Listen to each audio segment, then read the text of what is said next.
me give a search. Brihadishwara temple was sketched by no something I should better. Old architect in Tamil Nadu. Kuppusamy Sthapathi. Who is he? This is the lady I met. Her name is Kayalviri. Oh, she's the daughter of Kuppusamy Sthapathi. Oh.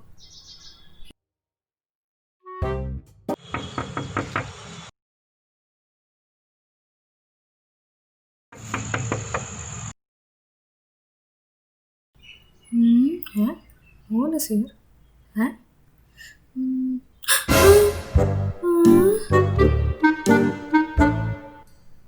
வணக்கம் புள்ளிமா miss RK புள்ளிங்கோ number 10 புள்ளிங்கோ தெரு புள்ளிங்கோ சங்கம் புள்ளிங்கோ இதானுங்க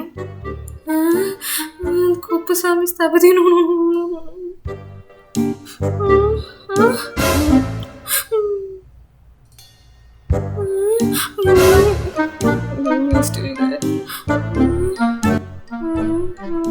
Kuppusamy I am Kuppusamy. Kuppusamy Sthapathi. He is my grandfather. I am his grandson. He is Kuppusamy Sthapathi. I am Kuppusamy Kottanar. Kottanar. Hey, vanakkam. Appo Kayalviri, your grandmother? Please come. Please.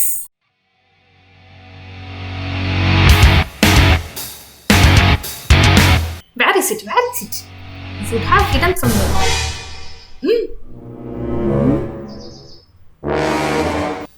You thief! Thief me! No.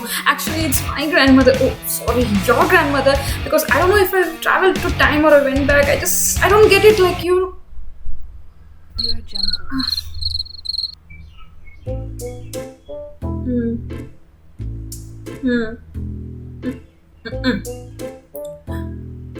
You're leaving? Yes.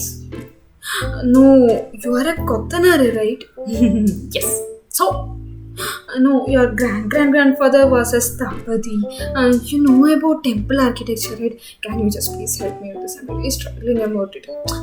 You want to know about temple architecture? I will teach you.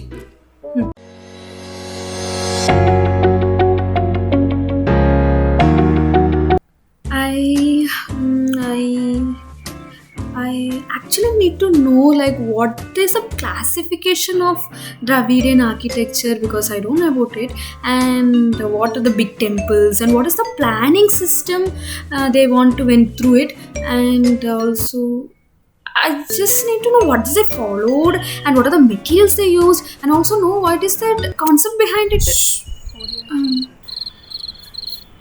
According to history, there are 5 types of architecture development in Dravidian architecture. First one, Pallava architecture. They focused on rock cut caves like in Mahabalipuram. The second one is Chola architecture. And the Chola architecture example is Brihadishwara temple. And third one we call it as Pandian style of architecture, that is in Sri Ranganatha Swami Koil in Trichy, right? Yes. And also Sri Rangam temples. And the fourth one we call is Vijayanagara Empire, the Hoysala type of architecture that we can call in Virupaksha temple in Hampi. And the fifth one is Nayaka type of architecture that is in Meenakshi Amman Koil.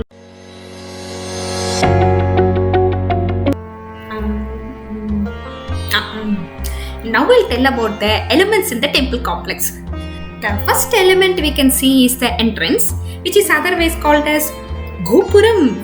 After Gopuram, we step into the porch, which is otherwise called as Artha Mandapam.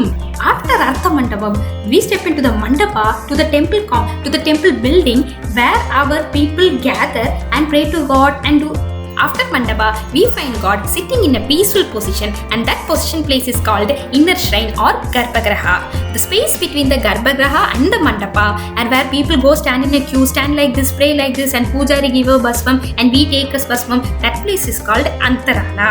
And after the Antarala, the path around the inner shrine of the temple is called Pratikshana Pada. And one more, the tower above the inner shrine, above the temple, that is called Vimana. This is enough. With this, I will start sketching.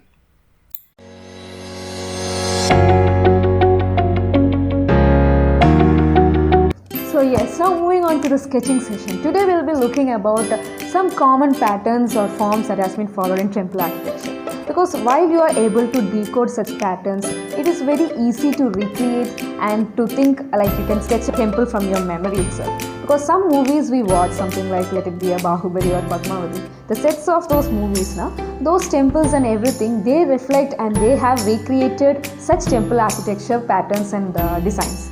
So now let's move on to the sketching.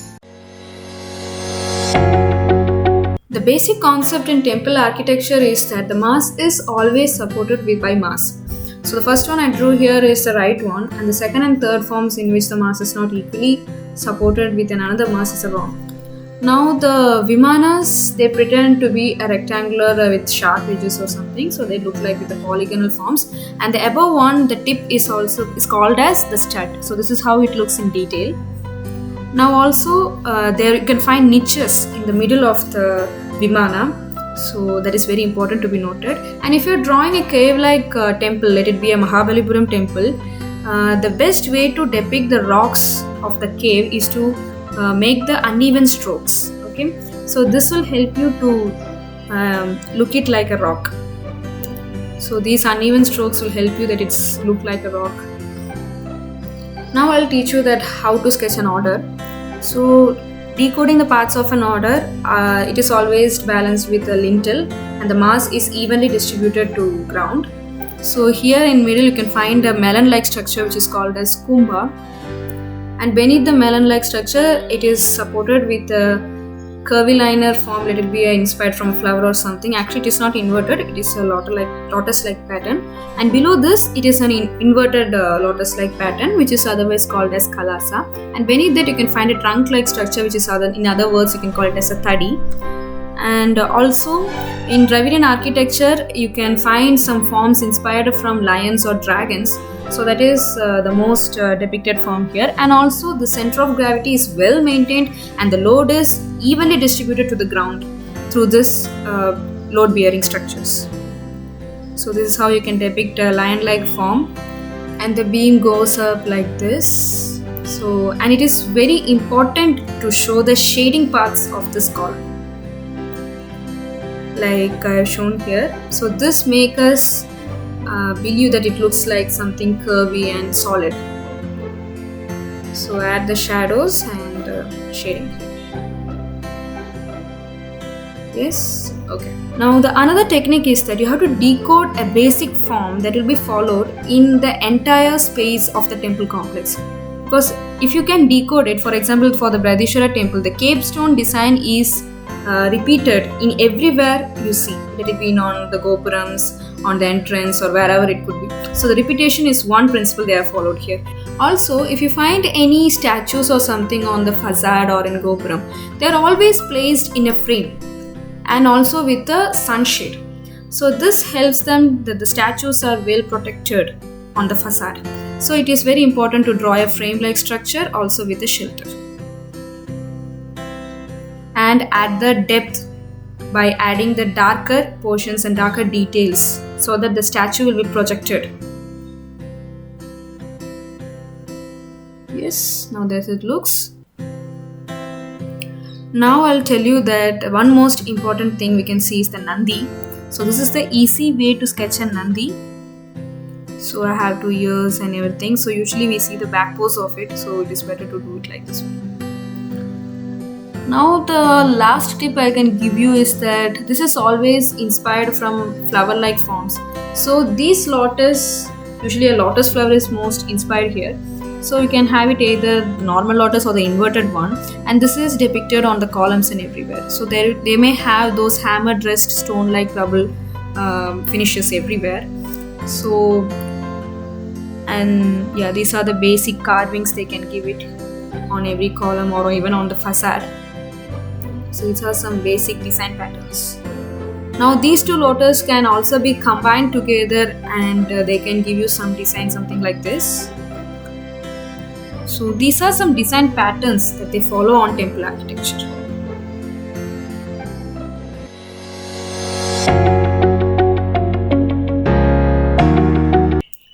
I'm reviewing the sketch of entrance of Brihadishwara temple. It is okay that if you couldn't show the detail of the temple, you can better show it with the shadows. As I told you before, the statue is always placed on within a frame, and could be shown projected by adding the darker values behind it. And also, this diagonal strokes are found on the top of a vimana or an entrance, and this is well balanced with center of gravity, so that you can find the symmetrical balance of the structure. You can decode the basic repetition of patterns everywhere in a structure. Now it is very important to show the scale of the building, and that could be shown only with the humans. So this will help you understand the mass of the structure. Now this will help you in a better way, learning that the darker values will add the more depth since it is made of stone masonry. So try to add those dark values. Doubt why it is not possible to build such big temples and strong methods of architecture in today's world. And that is because our great kings like Cholas, Pandyas, and Pallavas, every detail they did with the purpose and the meaning, with the clarity. Also, the sustainability was within their lifestyle, and that was reflected in every architecture, buildings, and temples we see. So, you young architects must also be aware and do everything with the clarity, with the purpose, with the meaning. That is my good advice. Okay. Come. Thank you for the picture very much. This is the only memory of my grandmother. I will meet you next time. Bye.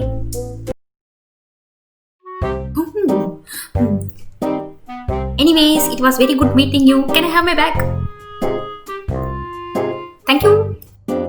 Actually, can you do me a favor, because I'm stuck can you help me with the content for my YouTube channel, because I don't know what to do with the Tamil Nadu architecture, the Dravidian one, and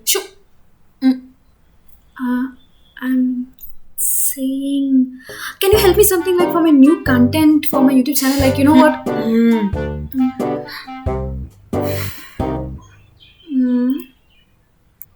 My good advice, talk less and think more. Pangajam number 2 Road Palam, Kerala. Where did you go? Where is he? Audio Jungle.